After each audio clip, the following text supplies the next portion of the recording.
So you've got an uncontrollable urge to get a chronograph. A quartz one won't scratch the itch. You've considered mecha quartz before finally settling on mechanical. Hey friends, I got a cool one for you today, so hit that subscribe button and let's look into it. I got this chronograph for myself for Christmas, and I had been wanting it for a while, but I just couldn't afford it. There was another chronograph I was looking at, and I almost bought it, but I had a gut feeling I should have waited, and boy was I right, because now I have this chronograph. One of the reasons I chose this chronograph in particular was the really good specifications. It has a diameter of 34 millimeters, a lug-to-lug of 40 millimeters. It has a thickness of 12 millimeters with the crystal, but without the crystal, it only measures at 8 millimeters.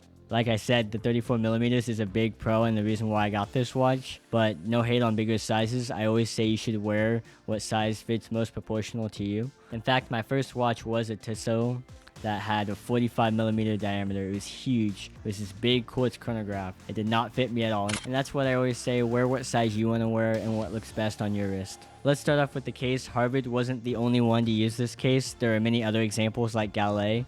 This is an example of a clamshell case for a chronograph movement, and it's called a clamshell case because it seals down like a clam would, and these were considered water resistant of the time. You could go technically swimming or use water activities. I would never recommend swimming or doing anything wet with a vintage watch. We don't really know how the seals held up in the last 70 years, and yes, I said 70 years. This watch is from the 1950s, which makes it approximately 70 years old. Even though it's 70 years old, the Venus 150 caliber is still keeping really good time. The movement in this watch is the Venus 150. Venus made movements for many other brands such as Breitling, Gallet, Wittenauer, and other brands. They also made different versions of this caliper, which included calendar functions and even a moon phase. Specifically, this is a bicompax layout, so it doesn't come with an hour counter. This movement is very good. It's a hand-winding column wheel chronograph movement, and the movement alone can go for several $100s on the used market. On the dial, we can see the markers on numerals, and I think that they're just big enough to be legible while not being too cluttered.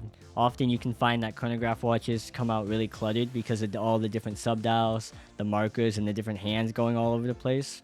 But I think that this watch really nails the proportions. The markers have an aged lume to them, and when I hold my hand over the watch in a really dark environment, I can see some sort of glow. I'm not sure if this lume was ever redone or not, but it doesn't work at all anymore. Just because I can see a little bit doesn't mean that it's ever going to be legible, and you should never expect a vintage watch to be a lume torch anyways.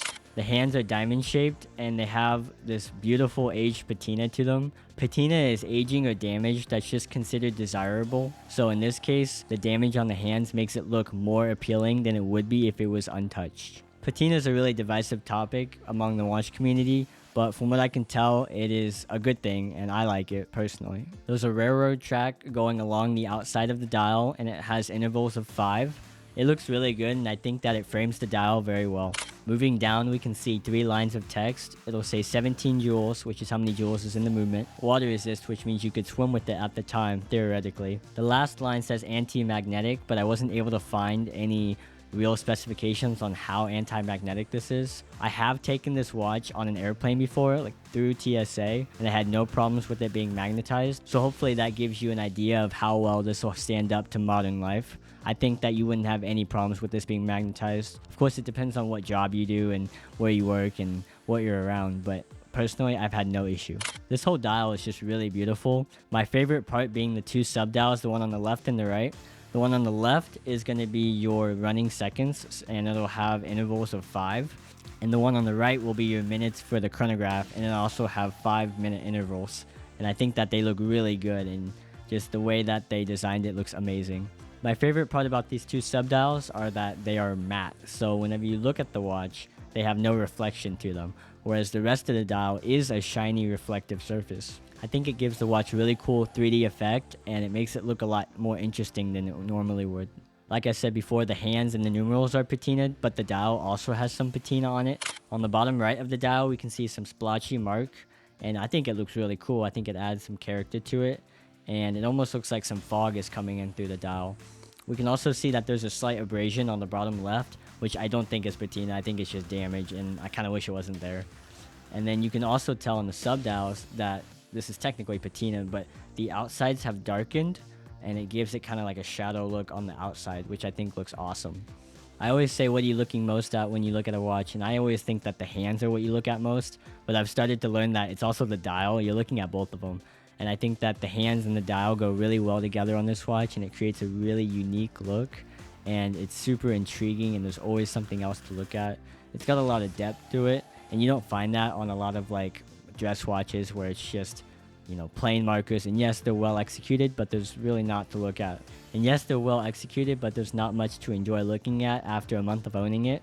And I've had this watch for a couple months now, and I still love looking down at it and seeing all the cool details. Protecting the dial is a highly domed plastic crystal. I think that the domed effect is a really cool look, but I understand why they don't do it more often, because it's easier to bump into things. I personally don't have any issue with bumping this watch. I've never put any new scratches on it. For me, the crystal still looks really good.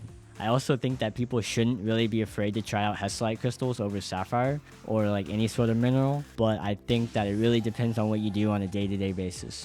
One more thing I really like about this watch are the cool lugs. They have a really cool like downward slope to them on the sides, and I just think it's a really cool angular look. It kind of reminds me of like an El Primero, but not really, honestly. Just I think it looks really cool. And like I said, there are other brands that use this case. Speaking of which, on the lugs, they have drilled lugs, so you can change out straps. And that leads me right into our strap options. This watch is super versatile. I think it looks amazing on all types of straps. I have it on NATO straps, bond clip straps. The straps I use for this watch are the leather band I bought it on. I think that the threads on the leather band match the patina really well, kind of like they do with the other Tudor if you've seen that video. But I also love the rally strap because it has these holes that make it really breathable, and you don't really get sweat collecting in there, which is really nice. Wherever this band came from, it's really high quality because it's super soft and comfy, but it doesn't have any branding on it, so I couldn't tell you. I also used to wear this daily on the bond clip strap. The bond clip strap is really cool. This one specifically is made out of silver, which doesn't match the steel that the case is made out of, but I just think it looks really cool. I would love to get an 18mm NATO strap for this. I think it would also look great. Maybe like a gray, like a darker gray or a lighter gray. That would look really awesome. I just wish that Bark & Jack made 18mm NATO straps. Hopefully Adrian can get on that. So the main thing about this watch is it's a chronograph, and to get a mechanical chronograph under like 40mm is not heard of nowadays. I like how if you go vintage, you can get a 34mm mechanical chronograph, and it's not like over 15mm thick. So for this chronograph, the top pusher starts the chronograph and then also stops the chronograph, and whereas the bottom pusher will reset the chronograph, but only when it's in a stopped position. I really like the ideas of chronographs because you can actively time the fourth dimension, and to me that is just the coolest thing ever. Unfortunately, due to the nature of how expensive it is to make them and maintain them, you can't really get affordable mechanical chronographs. It's just not really a thing unless you look at like the Seagull 19 something, but I think that watch is just not for me. It's also really thick compared to this watch, which is relatively thin, and I love it. I've been thinking about trying out a mecha quartz movement for a chronograph, but since I already have a mechanical chronograph, I just don't see myself wanting to need anything else. I've said this before, but I really don't care about it being hand wind and not automatic. I wear this watch whenever I want to, and I have no problem hand winding it. I think it's super fun. It's got a super smooth action to it. It wears beautifully. And also, because it's not automatic, it means there's less parts, and so when I do have to service it, it'll hopefully be less expensive than if it was an automatic chronograph.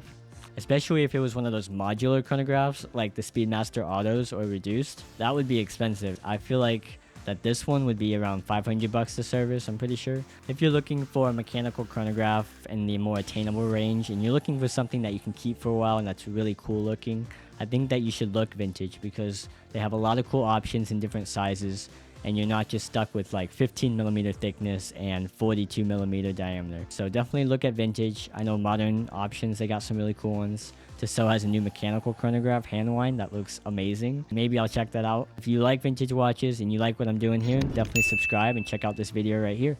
Bye.